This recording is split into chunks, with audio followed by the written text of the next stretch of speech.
Sarah Mitchell had always been drawn to helping others, but nothing could have prepared her for the moment that would change her life forever. The morning started like any other at the Military Rehabilitation Center, where she worked as a physical therapist. The sun streamed through the windows of the sprawling facility, casting long shadows across the polished floors where wounded soldiers worked tirelessly to rebuild their lives. At 28, Sarah had dedicated 5 years of her life to helping veterans recover from their injuries. Her gentle hands and encouraging words had guided countless men and women through the painful process of rehabilitation. But today, her attention was focused entirely on one patient who had captured not just her professional dedication, but something deeper. Lieutenant Marcus Rodriguez had arrived at the center 3 months earlier, his body broken from an explosion that had torn through his convoy in Afghanistan. The blast had shattered his left leg, damaged his spine, and left him with traumatic brain injury that affected his speech and coordination. The doctors had been blunt about his prognosis. He might never walk again, and his cognitive functions would likely remain impaired. Most patients would have given up. But Marcus possessed a fierce determination that both inspired and worried Sarah.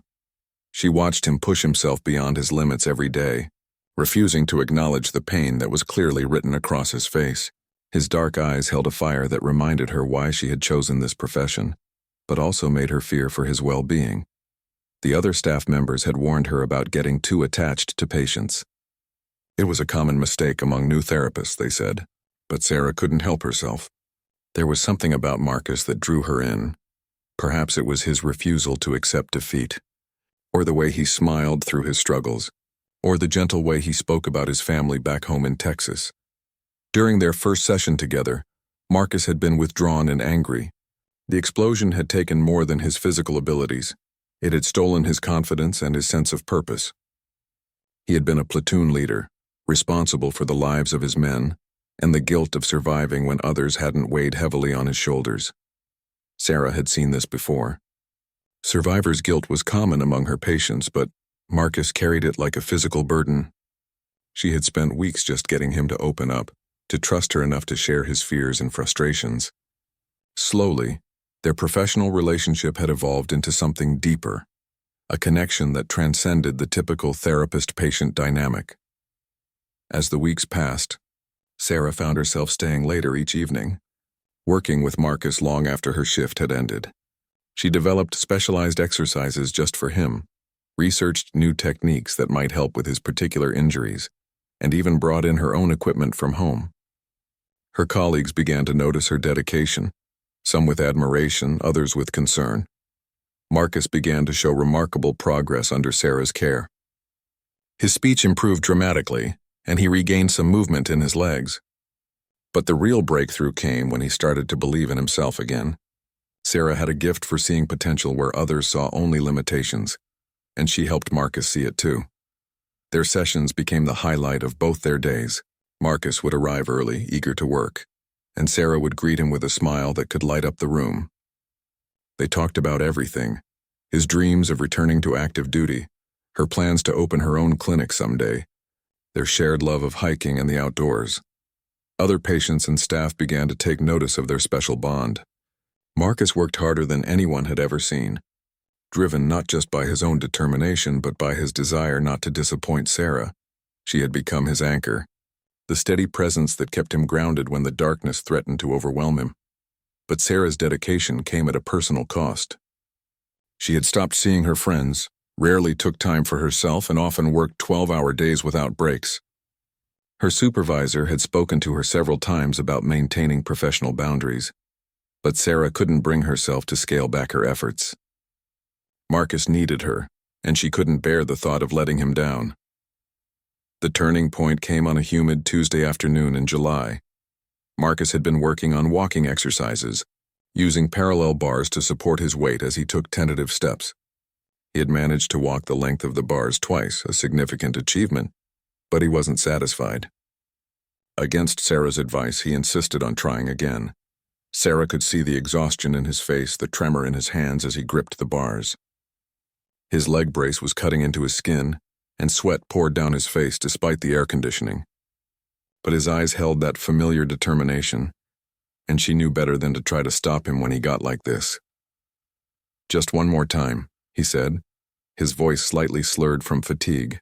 I can feel it, Sarah. I'm getting stronger. She positioned herself beside him, ready to catch him if he fell. This had become their routine, Marcus pushing himself to the limit while Sarah stood guard, ready to break his fall. It was a perfect metaphor for their relationship, she realized. He was the brave warrior charging ahead, while she was the steady protector, always there to keep him safe. As Marcus began his third attempt at walking the length of the bars, Sarah noticed something different in his movements. There was a fluidity that hadn't been there before, a confidence that suggested real progress. Her heart swelled with pride as she watched him take step after careful step. But then something went wrong. Marcus's damaged leg buckled without warning and he began to fall backward. Sarah reacted instinctively, lunging forward to catch him before he could hit the ground. In that split second as their eyes met, she saw not just gratitude but something deeper, a connection that went far beyond therapist and patient. The weight of his falling body crashed into her, and they both went down. But Sarah had managed to break his fall, cushioning his landing with her own body. As they lay tangled on the floor, both breathing heavily, Sarah realized that something fundamental had shifted between them. This wasn't just about rehabilitation anymore. This was about two people who had found something precious in each other's company. Marcus looked down at her, his face inches from hers, and whispered, "Thank you for always being there to catch me." In that moment, Sarah knew that her feelings for Marcus had grown far beyond professional concern. She was falling for him just as surely as he had fallen into her arms. The days following their fall marked a new chapter in Sarah and Marcus's relationship. Neither spoke openly about what had happened between them in that moment on the therapy room floor, but the atmosphere during their sessions had changed. There was an electricity in the air, an unspoken understanding that their connection had deepened beyond the professional realm. Sarah found herself more invested than ever in Marcus's recovery. She arrived at work each morning with renewed energy, eager to see his progress and spend time with him. But her increased dedication didn't go unnoticed by her colleagues and supervisors. Dr. Elizabeth Warren, the facility's chief medical officer, called Sarah into her office on a Thursday morning. "Sarah, I need to discuss your patient care with Lieutenant Rodriguez," Dr. Warren said, her tone gentle but firm. "I've been observing your sessions, and while I admire your dedication, I'm concerned about the boundaries between you and the patient." Sarah felt her cheeks flush with embarrassment and defensiveness. "Dr. Warren, I'm simply providing the best care possible. Marcus has made remarkable progress under my treatment." "That's exactly my point," Dr. Warren replied, leaning forward in her chair. "His progress has been exceptional, but I worry that your emotional investment in his case might be clouding your professional judgment. You're working overtime without authorization, bringing personal equipment from home, and I've heard from other staff that you seem distracted when working with other patients." The words stung because Sarah knew they were true. She had been so focused on Marcus that her other patients had received less attention. She had canceled plans with friends, skipped meals, and even called in sick on her days off just to come in and work with him.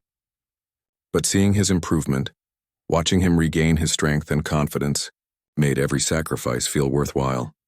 "I understand your concerns," Sarah said carefully, "but Marcus responds well to consistent care. If I back off now, it could set his recovery back significantly." Dr. Warren studied her for a long moment.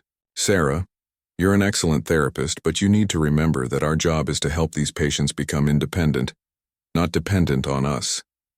I'm not asking you to abandon Lieutenant Rodriguez, but I am asking you to maintain appropriate professional boundaries." Sarah nodded, but privately she had no intention of reducing her efforts with Marcus. She couldn't explain to Dr. Warren what she barely understood herself, that somewhere along the way helping Marcus had become more than just her job. It had become her purpose. That afternoon, Marcus noticed something different in Sarah's demeanor during their session. She seemed distant, going through the motions of their exercises without her usual enthusiasm. When he asked if something was wrong, she brushed off his concerns with a forced smile. "I'm fine, Marcus. Let's focus on your walking exercises." But Marcus wasn't convinced. After months of working together, he had learned to read Sarah's moods as easily as she read his. He could see the tension in her shoulders, the way she avoided his eyes when she spoke. During a break in their session, he decided to address it directly. "Sarah, talk to me. What's bothering you?" She hesitated, torn between maintaining professional boundaries and her desire to be honest with him. Finally, she sat down beside him on the exercise mat and sighed. "Dr. Warren thinks I'm getting too involved in your case. She's concerned about professional boundaries." Marcus felt a surge of anger, not at Sarah, but at the system that would question her dedication. "Too involved? Sarah, you've saved my life, not just physically, but mentally and emotionally. Without you, I would have given up months ago." His words warmed her heart, but they also highlighted the complexity of their situation. Sarah knew that Dr. Warren was right to be concerned. Her feelings for Marcus had grown beyond what was appropriate for a therapist-patient relationship. But she also knew that their connection was something special, something that was helping both of them heal in ways that textbook therapy never could. "I don't want to do anything that might hurt your recovery," Sarah said softly. "But I also can't pretend that working with you is just another job for me. You've become important to me, Marcus. More important than I probably should admit." Marcus reached out and gently took her hand, a gesture that would have been unthinkable when they first met. "You've become important to me too, Sarah. You're the reason I get up every morning, the reason I push myself so hard. But I don't want my feelings to jeopardize your career." They sat in comfortable silence for a moment, both acknowledging the impossible situation they found themselves in. Their connection was undeniable, but the professional and ethical implications were complex and potentially damaging for both of them. Over the following weeks, Sarah tried to follow Dr. Warren's advice and maintain stricter boundaries with Marcus. She arrived at work on time instead of early, ended their sessions promptly, and tried to keep their conversations focused on his therapy rather than personal topics. But the forced distance felt unnatural and seemed to affect Marcus's progress. He became withdrawn again, losing some of the confidence and motivation that had driven his remarkable recovery. His walking exercises became mechanical, lacking the determination that had characterized his earlier efforts. Other staff members noticed the change and began to question whether something had gone wrong in his treatment plan. Sarah found herself caught in an impossible situation. Maintaining professional boundaries seemed to be hurting Marcus's recovery, but crossing those boundaries could cost her job and potentially damage his long-term progress. She spent sleepless nights wondering if she was being selfish by wanting to maintain their special connection, or if she was being cruel by pulling away from someone who clearly needed her support. The breaking point came during a particularly difficult session 3 weeks later. Marcus was working on balance exercises, standing on one foot while performing arm movements designed to improve his coordination. It was a routine exercise that he had mastered weeks earlier, but today he was struggling. "I can't do this anymore," he said suddenly, sitting down heavily on the exercise mat. "What's the point of all this work if I'm never going to be the same person I was before?" Sarah's heart broke seeing him like this. The confident, determined man she had watched fight his way back from the brink of despair was gone, replaced by someone who looked defeated and lost. She knew that her attempts to maintain professional distance had contributed to his regression, and she couldn't stand to watch him suffer any longer. Against all her training and Dr. Warren's explicit instructions, Sarah sat down beside Marcus and put her arm around his shoulders. "You're going to be better than you were before," she whispered. "Different maybe, but stronger. I've watched you overcome things that would have destroyed other people. You're a fighter, Marcus, and I'm not going to let you give up now." As Marcus leaned into her embrace, Sarah made a decision that would change both their lives forever. She was done pretending that their relationship was purely professional. Whatever the consequences, she couldn't abandon the man who had become the center of her world. Sarah's decision to abandon professional boundaries transformed both her relationship with Marcus and his approach to recovery.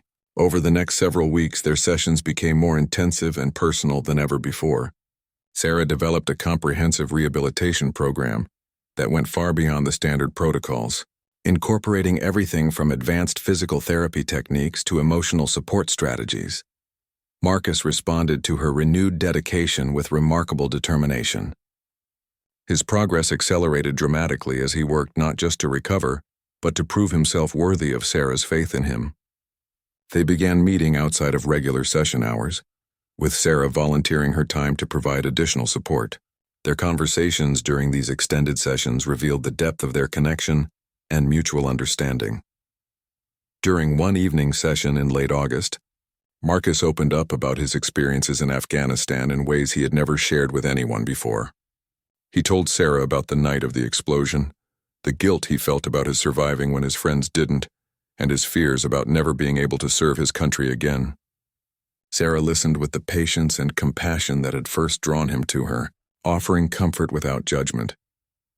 "I used to think that being a soldier was all I was good for," Marcus confided as they sat together after a particularly intense therapy session. "But working with you has shown me that strength comes in many forms. You've taught me that healing others can be just as important as protecting them." Sarah felt tears welling up in her eyes at his words. "You've taught me things too, Marcus. You've shown me what real courage looks like. Every day you choose to keep fighting, even when it would be easier to give up. That's inspired me to be braver in my own life." Their growing emotional intimacy began to show results in Marcus's physical recovery as well. He achieved milestones that his doctors had said were impossible. He regained full mobility in his legs. His speech returned to normal and his cognitive functions improved beyond all expectations. The medical staff was amazed by his progress, but Sarah knew that his motivation went far beyond simple determination. However, their deepening relationship couldn't remain hidden forever. Other patients and staff members began to notice the special attention Sarah gave Marcus, the way their eyes met across the therapy room, and the extra time they spent together. Rumors began to circulate through the facility, creating tension and controversy. Dr. Warren called Sarah into her office again in early September, this time with a much more serious tone. "Sarah, I've received multiple reports about your relationship with Lieutenant Rodriguez. I need you to be completely honest with me about the nature of your interactions with this patient." Sarah had been dreading this conversation, but she also felt a sense of relief that the pretense could finally end. "Dr. Warren, I won't lie to you. My relationship with Marcus has evolved beyond the typical therapist-patient dynamic, but his progress speaks for itself. He's achieved recoveries that everyone said were impossible." "That's not the point, Sarah, and you know it," Dr. Warren replied firmly. "Personal relationships between staff and patients are strictly prohibited for good reason. They compromise professional judgment, create conflicts of interest, and can be harmful to both parties involved." Sarah felt a surge of defensive anger. How can something that's helping him recover be harmful? Marcus was ready to give up when he first arrived here. Now he's walking, talking, and planning for his future. If our relationship contributed to that progress, how can it be wrong? Dr. Warren's expression softened slightly, but her resolve remained firm. "Sarah, I understand that you care about Lieutenant Rodriguez, but you have to consider the broader implications. What happens when he's discharged and returns to his normal life?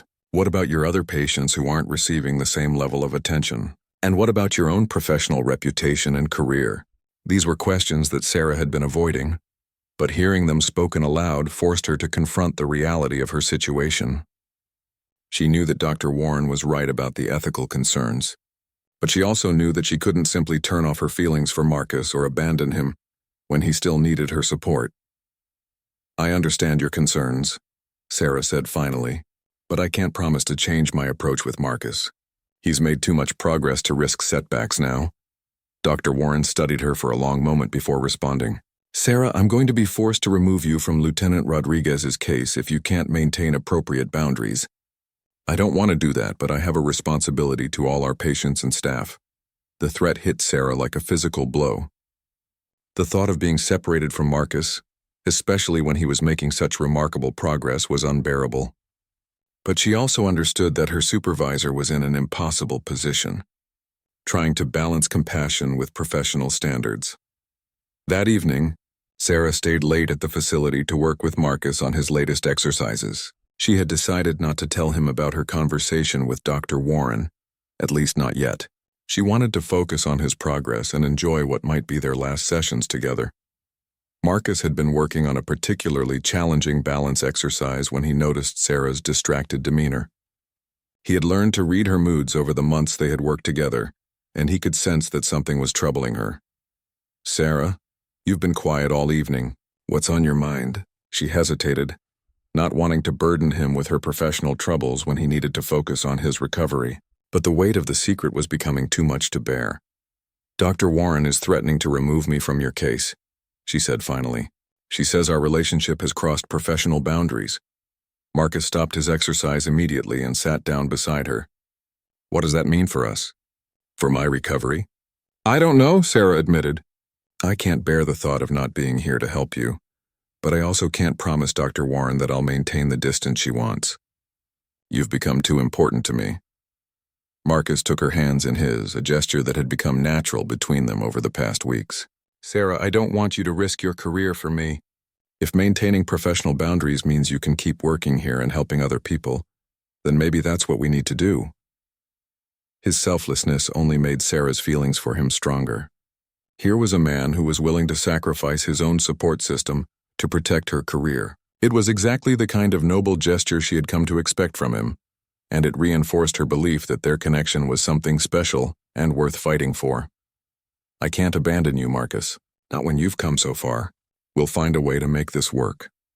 As they sat together in the quiet therapy room, both struggling with the impossible choices ahead of them, neither could have imagined how dramatically their situation was about to change. The next morning would bring news that would test not only their relationship, but Marcus's recovery and Sarah's dedication in ways they never could have anticipated. The morning that would change everything started with an urgent call from the Marine Corps liaison office. Marcus received news that his former unit was being deployed again, and several of his fellow Marines who had served with him in Afghanistan were returning home with severe injuries. The military hospital was overwhelmed, and they needed experienced rehabilitation facilities to help handle the influx of wounded soldiers. Dr. Warren gathered the entire staff for an emergency meeting to discuss the facility's response to the crisis. As she outlined the situation, Sarah felt her heart race with a mixture of excitement and terror. This was exactly the kind of challenge that had drawn her to rehabilitation therapy in the first place, but it also meant that the facility would be under intense scrutiny from military officials and medical reviewers. We'll be receiving 12 additional patients over the next 2 weeks, Dr. Warren announced. These are severe trauma cases and we'll need all hands on deck to provide the level of care they deserve.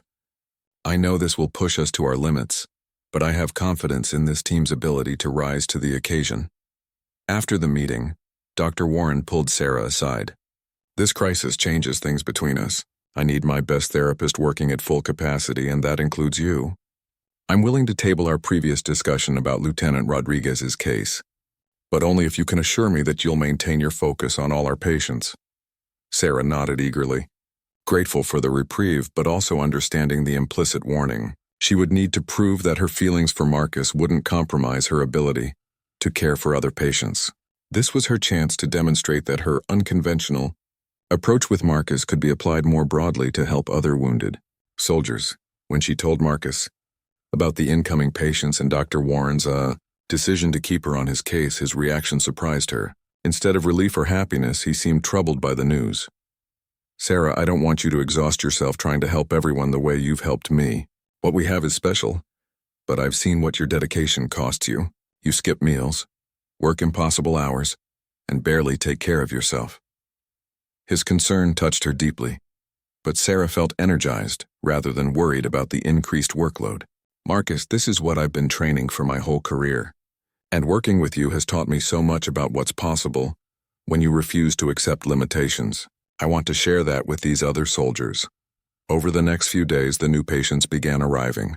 Each case was heartbreaking in its own way, but Sarah found herself approaching each soldier with the same intensity and personal investment that she had brought to Marcus's case. She spent hours developing individualized treatment plans, stayed late to provide extra sessions, and even brought in specialized equipment from her personal collection. The other staff members watched in amazement as Sarah seemed to multiply her efforts across multiple patients without losing the quality of care she provided. She moved between therapy rooms like a conductor leading an orchestra, orchestrating complex rehabilitation programs that addressed not just physical injuries, but emotional and psychological trauma as well. Marcus watched her work with a mixture of pride and growing concern. He could see the toll that her expanded caseload was taking on her, even if she refused to acknowledge it herself. Sarah had lost weight, developed dark circles under her eyes, and sometimes seemed to run on pure adrenaline rather than proper rest and nutrition. During one of their evening sessions, Marcus confronted her about his observations. Sarah, when was the last time you had a full night's sleep or ate a proper meal? You're pushing yourself beyond human limits." She brushed off his concerns with a tired smile. "I'm fine, Marcus. These soldiers need help, and I can't bear the thought of not giving them everything I have to offer." But Marcus could see what Sarah couldn't or wouldn't acknowledge. She was burning out. Her dedication, while admirable, was unsustainable. He had noticed her hands shaking during their sessions, the way she sometimes seemed to lose focus mid-conversation, and how she had started relying on coffee and energy drinks to get through her days. The crisis came to a head during a particularly intense day in late September. Sarah had been working for 14 hours straight, moving between patients without taking breaks for food or rest. She had helped one soldier take his first step since losing his leg, guided another through speech therapy exercises after a traumatic brain injury, and provided counseling support to a young Marine struggling with severe PTSD. By evening, Sarah was working with Marcus on his latest physical challenges. He had progressed to the point where he was attempting complex mobility exercises that would prepare him for his eventual return to active duty. The session was going well, with Marcus demonstrating strength and coordination that exceeded even Sarah's optimistic expectations.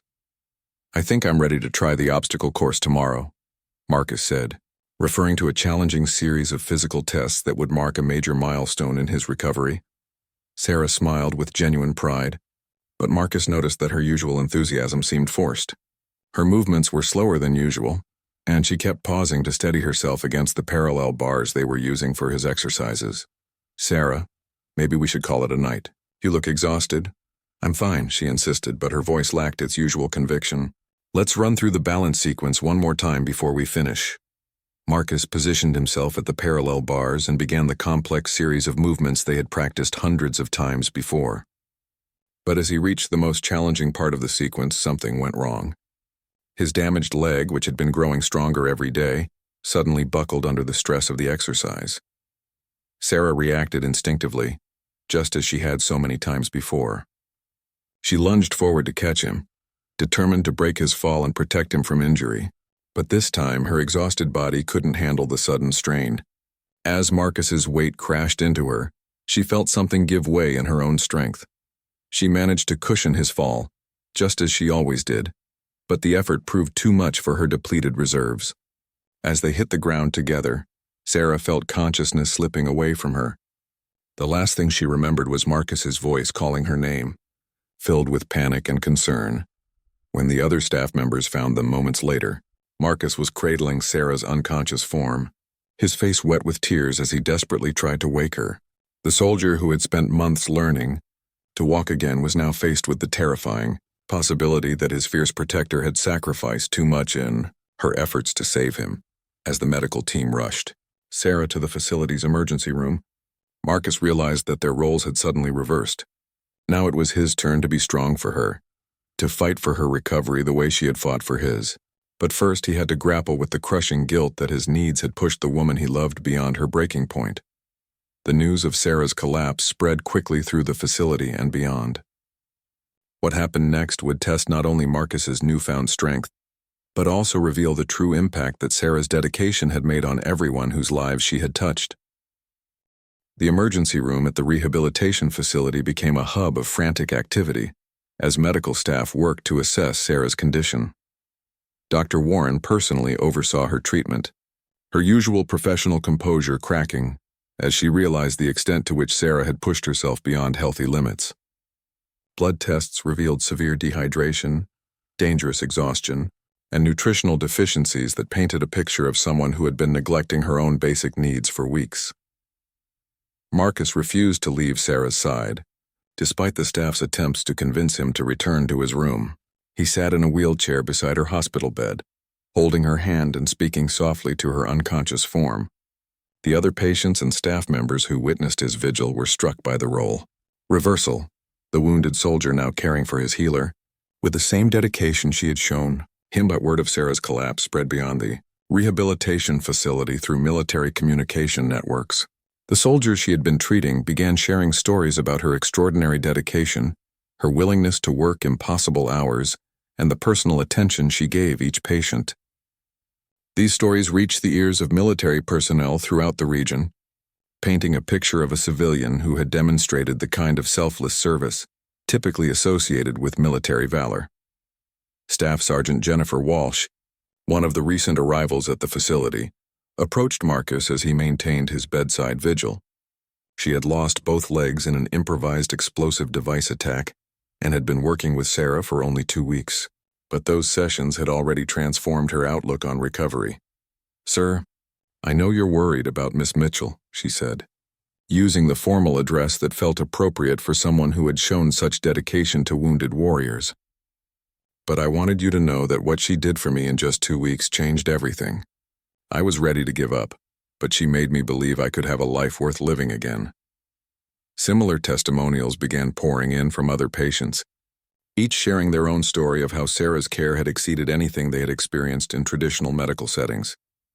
Her approach of treating each patient as a complete person rather than just a collection of injuries had created connections that went far beyond typical therapy relationships. Dr. Warren found herself fielding calls from military officials who had heard about Sarah's work and her current condition. Colonel James Harrison, the regional commander responsible for coordinating veteran care, expressed particular interest in meeting with Sarah once she recovered. He had been reviewing patient outcome reports and was amazed by the recovery rates achieved under her care. As Sarah remained unconscious through the first night, Marcus began to understand the full scope of her impact on the facility and its patients. He watched as soldiers who could barely walk came to check on her condition, as staff members worked extra shifts to cover her patient load, and as flowers and get-well cards arrived from veterans she had treated months or even years earlier. The second day brought encouraging signs of Sarah's recovery. Her vital signs stabilized, and she began to show increased brain activity that suggested she was moving toward consciousness. Marcus had barely slept, maintaining his vigil while also participating in discussions about how to handle Sarah's patient caseload during her recovery. Dr. Warren approached Marcus during one of these planning sessions with a proposal that surprised him. "Lieutenant Rodriguez, I've been watching your dedication to Sarah over the past 2 days, and I've also been reviewing your own recovery progress. Your physical and cognitive improvements have been remarkable, and I think you might be ready for a different kind of challenge." She went on to explain that the facility was considering implementing a peer support program, where recovered veterans would work alongside medical staff to help newly injured soldiers. Marcus's experience with recovery, combined with his natural leadership abilities and his understanding of Sarah's treatment philosophy, made him an ideal candidate for such a program. "I can't replace Sarah," Marcus said immediately. "What she does is special, and I'm not qualified to provide medical treatment." "You're right that you can't replace her," Dr. Warren agreed. "But you could complement her approach with your own unique perspective. You understand what these soldiers are going through because you've been there yourself, and you've learned from Sarah's methods well enough to help guide other patients toward the kind of recovery you've achieved." The idea intrigued Marcus, but he couldn't focus on his own future while Sarah remained unconscious. That afternoon, however, his vigil was finally rewarded when Sarah's eyes fluttered open for the first time in nearly 48 hours. "Marcus?" she whispered, her voice hoarse from the breathing tube that had been removed earlier that morning. "I'm here," he said, leaning closer to her bed. "You're going to be okay, Sarah. You're in the hospital, but you're safe." As Sarah's awareness returned, she began to remember the events that had led to her collapse. The memory of Marcus falling and her desperate attempt to catch him came flooding back, along with the realization that she had finally pushed herself beyond her physical limits. "Did I catch you?" she asked, her primary concern still focused on his well-being rather than her own condition. Marcus smiled through his tears. "Yes, you caught me. You always catch me. But Sarah, you can't keep sacrificing yourself to save everyone else. You matter too, and we need you to take care of yourself." Over the next few hours, as Sarah regained more of her strength, visitors began arriving to check on her condition.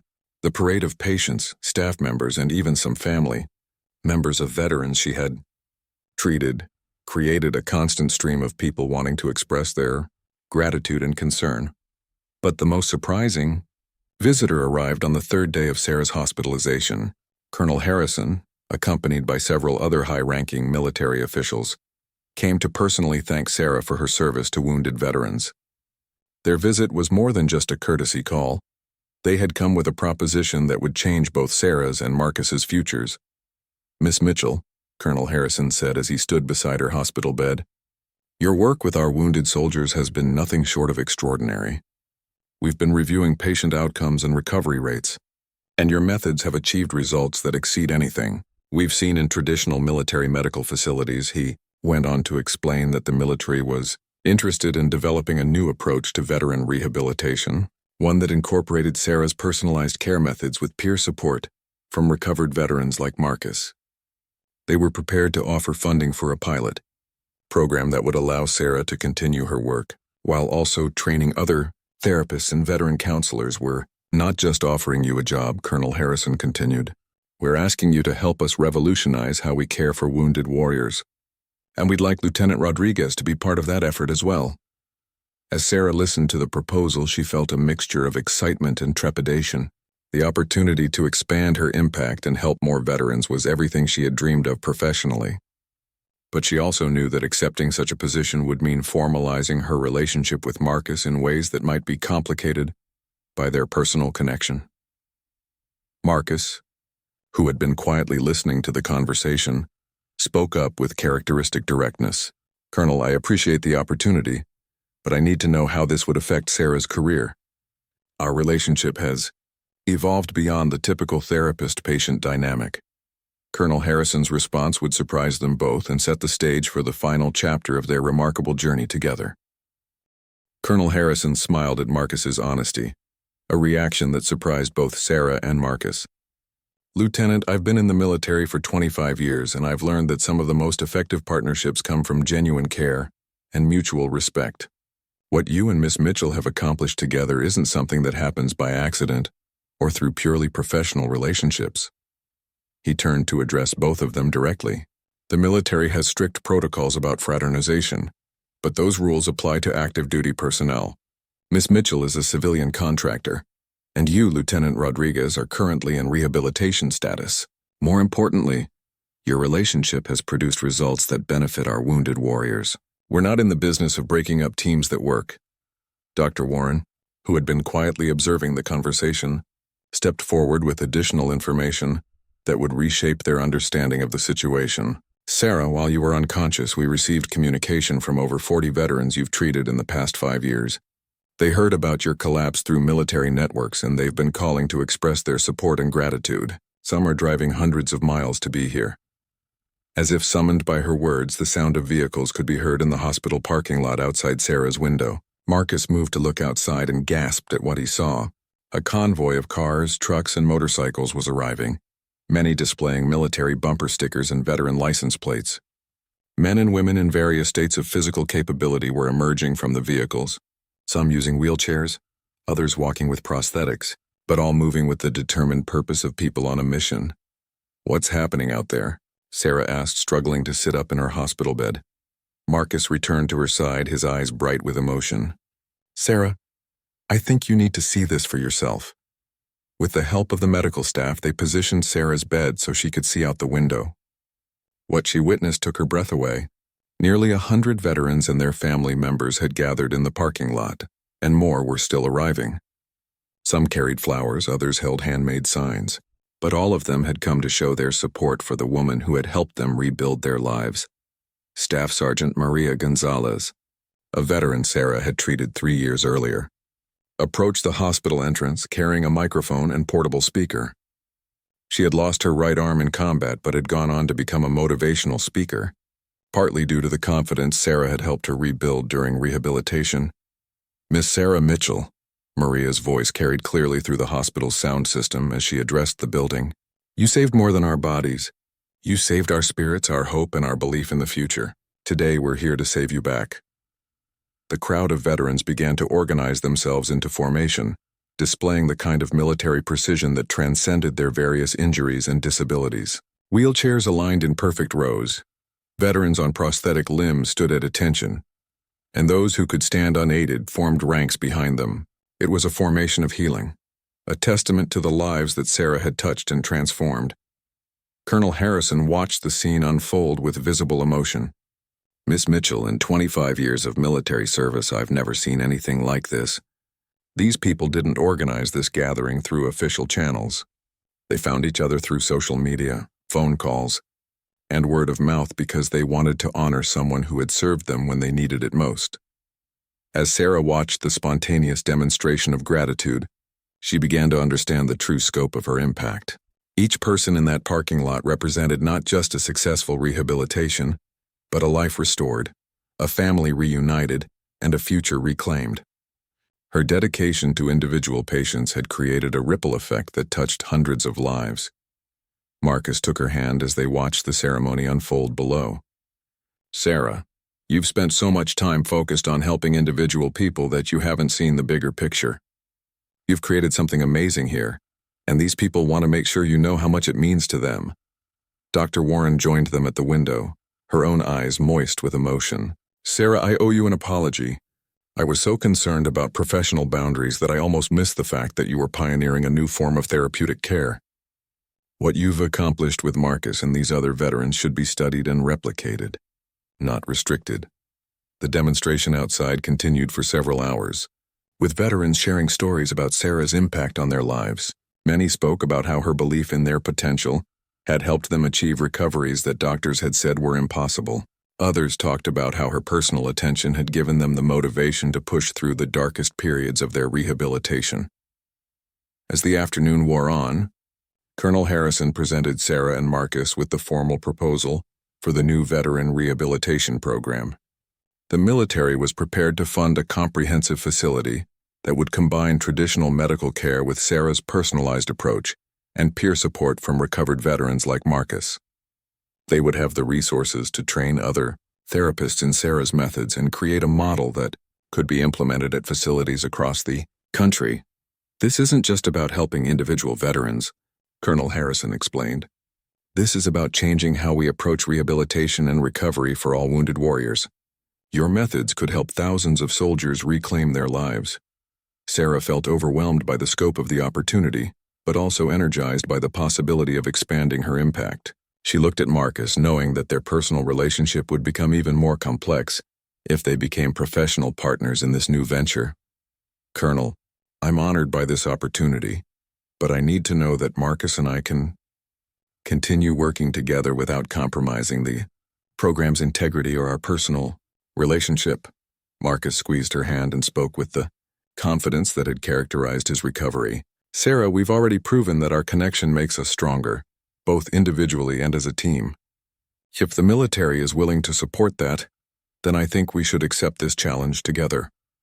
Colonel Harrison nodded approvingly. "The military values results, and your partnership has produced exceptional results. We're not asking you to change what works, we're asking you to help us learn from it." As the sun set over the parking lot full of grateful veterans, Sarah made her decision.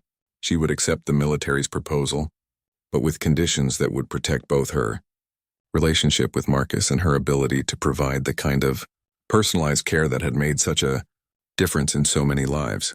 The ceremony outside concluded, with the veterans standing in formation and rendering a collective salute toward Sarah's hospital window.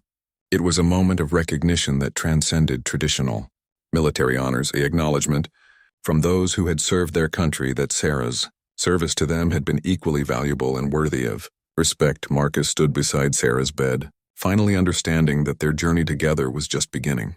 They had started as therapist and patient, evolved into something deeper and more meaningful, and now they were being offered the chance to transform their personal connection into a professional partnership that could help countless other veterans.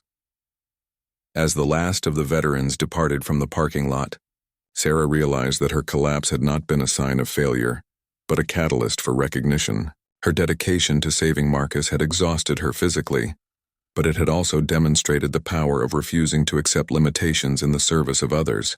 Now, with the support of the military and the gratitude of hundreds of veterans, she and Marcus would have the resources to continue that mission on a scale she had never imagined possible.